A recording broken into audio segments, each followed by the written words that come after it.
आज हम बात करने वाले हैं एलिवस लाइफ साइंसेज लिमिटेड की, जिसे पहले हम ग्लेनमार्क लाइफ साइंसेज के नाम से जानते थे। अधिकांश निवेशक आज भी इस कंपनी को केवल एक एपीआई यानी एक्टिव फार्मास्यूटिकल इंग्रेडिएंट्स निर्माता के रूप में देखते हैं। लेकिन यदि आपने Q4 FY26 की मैनेजमेंट कॉन्फ्रेंस कॉल ध्यान से सुनी होगी, तो आपको समझ आएगा कि आज कंपनी की सबसे बड़ी कहानी एपीआई मैन्युफैक्चरिंग नहीं बल्कि बिजनेस ट्रांसफॉर्मेशन है। पिछले 2 वर्षों में निरमा ग्रुप के अधिग्रहण के बाद मैनेजमेंट ने कंपनी को एक बिल्कुल नई दिशा दी है।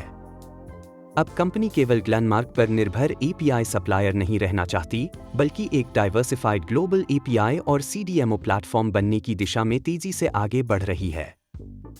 यही इस पूरी कॉन्फ्रेंस कॉल का सबसे बड़ा संदेश था। यदि सबसे पहले फाइनेंशियल परफॉर्मेंस की बात करें तो FY26 कंपनी के लिए काफी मजबूत वर्ष रहा। पूरे वर्ष रेवेन्यू लगभग 2,552 करोड़ रुपए रही, जिसमें लगभग 6.9% की वृद्धि दर्ज की गई। एबिटा लगभग 858 करोड़ रुपए रही, जो पिछले वर्ष की तुलना में लगभग 19.6% अधिक है। सबसे महत्वपूर्ण बात यह रही कि एबिटा मार्जिन बढ़कर 33.6% तक पहुंच गई, जो कंपनी के इतिहास की अब तक की सबसे ऊंची मार्जिन है। प्रॉफिट आफ्टर टैक्स लगभग 565 करोड़ रुपए रहा, जिसमें लगभग 16% की वृद्धि हुई। केवल चौथी तिमाही की बात करें तो रेवेन्यू लगभग 689 करोड़ रुपए, एबिटा लगभग 237 करोड़ रुपए और पैट लगभग 163 करोड़ रुपए रही।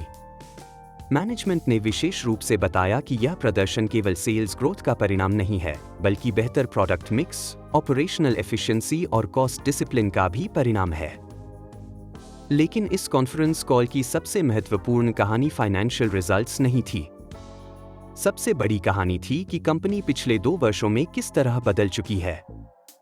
मैनेजमेंट ने कहा कि निरमा ग्रुप के साथ 2 वर्ष पूरे होने के बाद कंपनी की नींव पहले से कहीं अधिक मजबूत हुई है।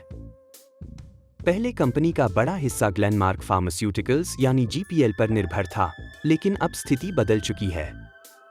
FY22 में नॉन GPL बिजनेस का योगदान लगभग 59% था, जो FY26 में बढ़कर 71% तक पहुंच गया है। इसका मतलब यह है कि कंपनी अब अधिक डाइवर्सिफाइड, अधिक रिसिलिएंट और किसी एक ग्राहक पर कम निर्भर होती जा रही है। यही परिवर्तन आने वाले वर्षों की सबसे बड़ी ग्रोथ स्टोरी बन सकता है। मैनेजमेंट ने यह भी बताया कि FY26 में नॉन GPL बिजनेस लगभग 13% बढ़ा, जबकि ग्लेनमार्क से आने वाला बिजनेस लगभग 5% घटा। इसके बावजूद कुल रेवेन्यू बढ़ी क्योंकि कंपनी ने नए ग्राहकों, नए उत्पादों और नए अंतर्राष्ट्रीय बाजारों में अपनी उपस्थिति मजबूत की। Europe, Japan, Latin America, India और रेस्ट ऑफ वर्ल्ड जैसे क्षेत्रों में लगातार अच्छी मांग देखने को मिली। इससे स्पष्ट होता है कि कंपनी अब केवल पेरेंट कंपनी पर निर्भर नहीं है, बल्कि ग्लोबल एपीआई मार्केट में अपनी स्वतंत्र पहचान बना रही है। कॉन्फ्रेंस कॉल का एक और महत्वपूर्ण विषय था सीडीएमओ बिजनेस। पिछले कुछ वर्षों से यह सेगमेंट अपेक्षित प्रदर्शन नहीं कर रहा था, लेकिन मैनेजमेंट ने बताया कि FY26 की दूसरी छमाही में सीडीएमओ बिजनेस ने मजबूत वापसी की। पूरे वर्ष इस सेगमेंट में लगभग 18% ग्रोथ दर्ज की गई।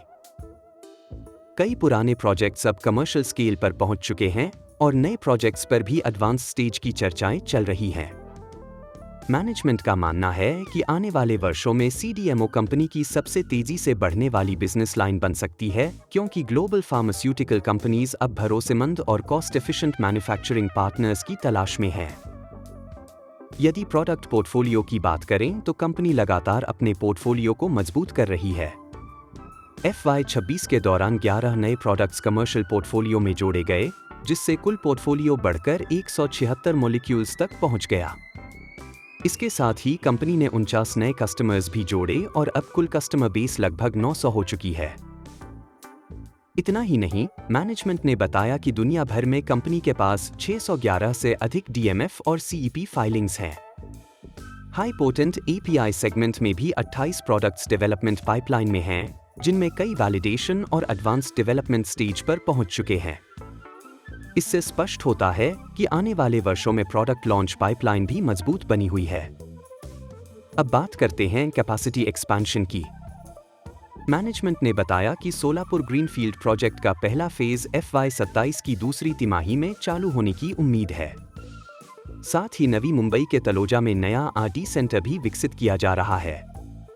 FY27 में लगभग 540 करोड़ रुपए का केपेक्स करने की योजना है और सबसे अच्छी बात यह है कि पूरा केपेक्स इंटरनल अक्रूवल से किया जाएगा। मैनेजमेंट ने बताया कि FY24 में कंपनी की कुल क्षमता लगभग 1198 KL थी, जिसे FY28 तक बढ़ाकर लगभग 2690 KL करने की योजना है। अर्थात अगले कुछ वर्षों में कंपनी अपनी मैन्युफैक्चरिंग कैपेसिटी को दोगुने से भी अधिक स्तर तक ले जाने की तैयारी कर रही है। मैनेजमेंट ने कैश फ्लो और बैलेंस शीट पर भी विशेष जोर दिया।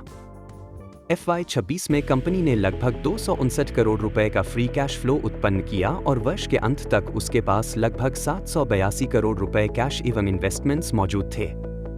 पिछले 2 वर्षों में लगभग 984 करोड़ रुपए का ऑपरेटिंग कैश फ्लो उत्पन्न हुआ, जिसमें से केपेक्स और डिविडेंड देने के बाद भी कंपनी के पास मजबूत कैश रिजर्व बची हुई है। यही कारण है कि मैनेजमेंट को भविष्य के एक्सपेंशन के लिए किसी बड़ी डेट की आवश्यकता दिखाई नहीं देती। कॉन्फ्रेंस कॉल में एक एनालिस्ट ने दहेज प्लांट में हुई फायर इंसिडेंट के बारे में भी प्रश्न पूछा। मैनेजमेंट ने स्पष्ट किया कि आग केवल इंटरमीडिएट सेक्शन तक सीमित थी और API मैन्युफैक्चरिंग एरिया पूरी तरह सुरक्षित रहा, इसलिए प्रोडक्शन और सेल्स पर कोई बड़ा प्रभाव नहीं पड़ा। लगभग 20 करोड़ रुपए का लॉस अदर एक्सपेंसेस में बुक किया गया, लेकिन मैनेजमेंट का कहना है कि इसका व्यवसाय पर कोई दीर्घकालिक प्रभाव नहीं पड़ेगा। रॉ मटेरियल कॉस्ट और ग्लोबल एनवायरनमेंट पर भी चर्चा हुई। मैनेजमेंट ने स्वीकार किया कि ग्लोबल फ्रेट कॉस्ट और कुछ सॉल्वेंट्स की कीमतों में वृद्धि हुई है। हालांकि सॉल्वेंट्स कुल लागत का केवल 12-13% हिस्सा हैं और अधिकांश अतिरिक्त लागत ग्राहकों को पास थ्रू कर दी गई है, इसलिए मैनेजमेंट को मार्जिन पर कोई बड़ा दबाव दिखाई नहीं देता। प्राइसिंग एनवायरनमेंट भी अधिकांश API कैटेगरीज में स्थिर बना हुआ है। यही कारण है कि मैनेजमेंट ने FY27 के लिए भी 30 से 32% EBITDA मार्जिन बनाए रखने का विश्वास व्यक्त किया है। यदि अवसरों की बात करें तो एलिवस लाइफ साइंसेज के सामने कई महत्वपूर्ण ग्रोथ ड्राइवर्स दिखाई देते हैं। नॉन GPL बिजनेस का लगातार बढ़ता योगदान, CDMO बिजनेस का turnaround, high potent API pipeline, Solapur capacity expansion, नए product launches, global customer addition और मजबूत बैलेंस शीट आने वाले वर्षों में कंपनी की ग्रोथ को समर्थन दे सकते हैं।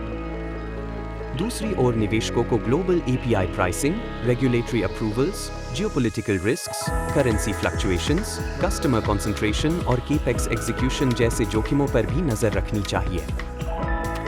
यदि पूरी कॉन्फ्रेंस कॉल का सार निकाला जाए तो मेरे अनुसार एलिवस लाइफ साइंसेज को केवल एक API मैन्युफैक्चरर के रूप में देखना उचित नहीं होगा।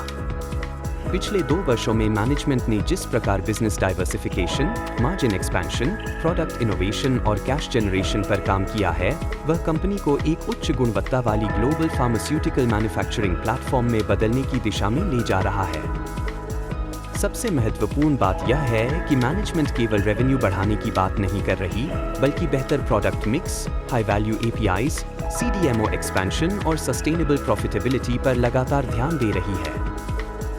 यदि आने वाले वर्षों में सोलापुर एक्सपेंशन समय पर पूरा होता है, CDMO बिजनेस इसी तरह बढ़ता रहता है और नॉन GPL बिजनेस का योगदान और बढ़ता है, तो एलिवस लाइफ साइंसेज भारतीय API इंडस्ट्री की सबसे मजबूत ट्रांसफॉर्मेशन स्टोरीज में से एक बन सकती है।